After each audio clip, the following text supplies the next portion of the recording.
जय हिंद भाइयों। तो कैसे हैं आप सब लोग? उम्मीद करता हूँ मस्त होंगे, जिंदाबाद होंगे और ज़बरदस्त होंगे। और भाइयों कैसी चल रही है आप लोगों की तैयारी? उम्मीद है मस्त चल रही होगी। तो भाइयों, सभी जैसे कि बताया, त्योहारों का सीज़न चल रहा है और भाई जो त्योहारों में व्यस्त होंगे आप भी। तैयारी तो इतनी खास खैर नहीं चल पा रही हो एक दो दिन में, क्योंकि त्यौहार ऐसे हैं, इनको बनाना ही पड़ता है भाई। और जैसे आपको पता है 60,244 जो रिक्वेस्ट गए थे, उनको सामूहिक अवकाश जो मिला है उसमें हमारे भाई हैं, हमारी लाइब्रेरी से लगे हुए हैं, नरेंद्र सिंह, ये आए हुए थे भाई। और आज बहुत अच्छा लगा, मैं ये मिलने आ गया हमसे लाइब्रेरी में, तो भाई हमने इनको वीडियो में ले लिया।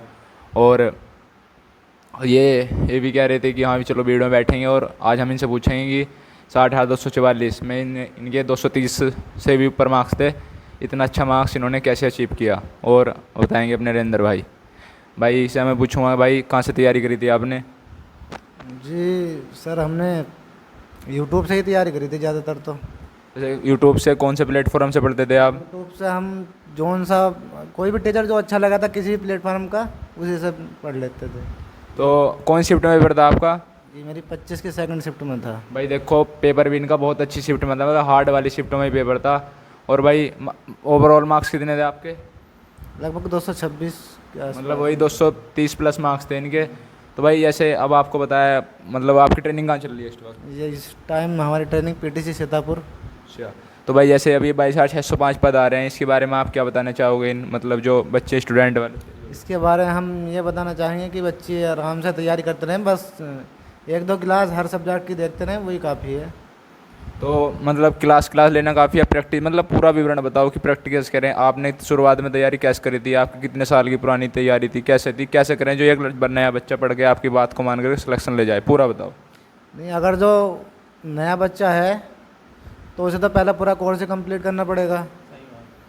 अगर कोई पुराना है तो वो प्रैक्टिस सेट आराम से लगाते रहे, जो कोई भी किसी प्लेटफॉर्म के, जैसे रीजनिंग का है किसी का, जो अच्छा टीचर लग रहा है उसका लगाते रहें, वही काफ़ी है। और हिंदी के लिए और भाई मतलब सब्जेक्ट के लिए बताओ, आपने मैथ कहाँ से तैयार करा था? मैथ तो मैंने साहिल सर से पढ़ा था केवल, इसके साहिल। अलावा मैंने किसी से नहीं पढ़ा। और भाई रीजनिंग? रीजनिंग रोजगार वितंकित से पढ़ाते थे राहुल सर, तो उनसे ही पढ़ा मैंने। और भाई हिंदी, हिंदी के बारे में बताओ। हिंदी के मतलब ये तो पता आपको, जब तैयारी करने वाले स्टूडेंट रहते हैं मैथ रीजनिंग, तो मतलब सबका अच्छा रहता है। और जीएस बाहर अगर यूपी में बात करूँ भाई, हिंदी मार के आते हैं स्टूडेंट। ये अपने गोलू भाई ऐसे बैठे हैं, इनके टिक से नहीं लग पाए थे, वरना आज ये भी वर्दी में होते हैं यहाँ। और भाई हिंदी के बारे में बताओ आप। हिंदी सर हमने अरुण सर से पढ़ी थी, जो काफ़ी अच्छा हिंदी पढ़ाते हैं और उनका समझ में भी आता है। जो वो पढ़ाते हैं उनसे बाहर वैसे क्वेश्चन आया नहीं था, और उनसे पढ़ें तो काफ़ी अच्छा रहेगा। और जीएस का ओवरऑल आप बताएं तो?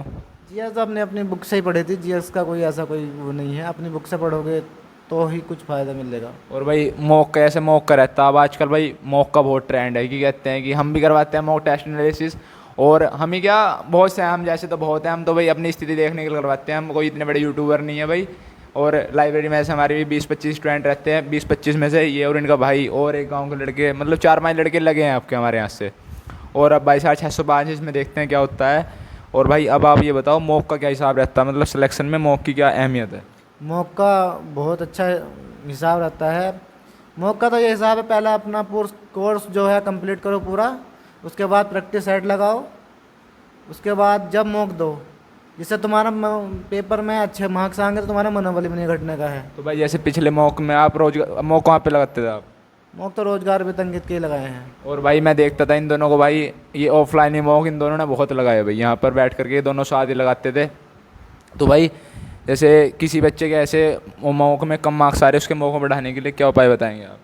उसके मॉक में बढ़ाने के टाइम तो जिस मतलब जिस सब्जेक्ट का क्वेश्चन जहाँ नहीं हो पा रहा है उसकी बार बार तैयारी करनी पड़ेगी। फिर जहाँ कमज़ोर है जो क्वेश्चन उसका, जैसे हिंदी में कुछ क्वेश्चन नहीं बन पाते किसी टॉपिक के, या मैथ में जिस सब मतलब चैप्टर का मैथ का सवाल नहीं हो रहा, तो उसे फिर दोबारा पढ़ें, तभी मॉक से नंबर बढ़ाए जा सकते हैं, अन्यथा। भाई आपने मतलब इस जैसे भर्ती है उत्तर प्रदेश पुलिस का पेपर, भाई ऐसा आपको बताया भाई ऑनलाइन नहीं होता, ऑफलाइन होता है। और भाई ऑनलाइन और ऑफलाइन में भाई बहुत बड़ा धरती आसमान का फ़र्क होता है। ऑनलाइन में अगर आपने टच कर दिया, मेरा आंसर निकल गया, मैंने टच कर दिया, क्या मैं श्योर हूँ मेरा सही है? मतलब वो मतलब अगर मैंने आंसर सही निकाल लिया तो मैं श्योर हूँ भाई मेरा ठीक है। पर भाई जब अगर टिक भरते हैं ना भाई, और मार्कशीट भरते हैं, अगर उसमें एक भी सीरीज बिगड़ गई ना, तो वो गलती है भाई। ओ मतलब उससे बचने के लिए क्या करा था आपने? ऑफलाइन टेस्ट लगाए थे सिर्फ ऑनलाइन ही? इसके पहले तो हमने ऑनलाइन टेस्ट लगाए थे, लेकिन जैसा पेपर का हमें पता चला कि 15-20 दिन बचे, तो एक ऑफलाइन हम ले आए थे प्रैक्टिस सेट, तो वही लगाए थे 15-20 टेस्ट वो लगाए और थे। यहाँ ओमार सीट भर के देखी थी यहाँ आपने? हाँ, यहाँ पे देखी थी। और भाई अपने गोलू भाई बताएंगे इनका क्या है भाई? भाई जैसा कि भाई ने बताया, भाई हम सब साथ ही तैयारी करते थे, और ये और मैं दोनों, मतलब ये तरीके से ये समझ लीजिए दोनों दोहरे दोहरे बैठते थे, और दोनों के मार्क्स भी ये मान के चलिए कभी इनके 3-4 मार्क्स ऊपर, कभी मेरे 3-4 मार्क्स नीचे, दोनों का यही चलता था भाई। पर भाई पेपर की बात अलग होती है और यहाँ भाई अलग होता है। वही हुआ कि पेपर में भाई का पेपर अच्छा होगा, और हमारे कुछ क्वेश्चन हैं जो नहीं भर पाए किसी कारण, भाई नहीं थी नसीब में इस बार, तो भाई वही कारण रहा हमारा भी। भाई इस बार हम पूरी जान लगाएंगे 22,607 में, और अब भाई से और प्रेरित मिलेगी। भाई हमारे साथ का था और हमारे दोहरे से बिल्कुल साइड में से, भाई मेरी साइड में बैठता था, तो भाई अब आप इससे भी हम प्रेरित हुए, और इसकी तरफ पे भाई इन्होंने जो हमें बताया है उसकी तरफ पे और हम अच्छी तैयारी करेंगे, और जो पिछली बार हमसे जो गलती हुई थी उसको हम पूरी तरह से सुधारेंगे। और भाई आज ये हमारे बीच आए, हमें बहुत अच्छा लगा कि हमसे आज लाइब्रेरी में मिलना है भाई, क्योंकि बहुत से ऐसे भी होते हैं भाई लगने के बाद हमें भूल जाते हैं कौन है, तो भाई बहुत अच्छा है। और भाई साथ तैयारी करते थे, तो इन्होंने आज ये बता दिया कि भाई साथ तैयारी करने वाला और अलग तैयारी वाले क्या बात है। अगर ये हमसे आज मिलने आए हैं, तो भाई ये समझ लीजिए इनके दिल में हमारे लिए कितना प्यार है और हमारे लिए इनके लिए कितना प्यार है। तो भाई अब जैसा भाई ने बताया उसी तर्ज पर आप अपनी तैयारी रखिए। और भाई जैसा कि बताया कि मॉक टेस्ट बहुत ज़रूरी है भाई, तो मॉक टेस्ट तो ये मान के चलिए जो हर बंदा सेलेक्ट हुआ है भाई उसने मॉक टेस्ट 100% होगा, और ज़्यादातर आपको यही मिलेगा कि हाँ भाई हमने रोजगार विद अंकित का मॉक टेस्ट लगाया था, क्योंकि उसका हर टेस्ट हर कोई लगाता है।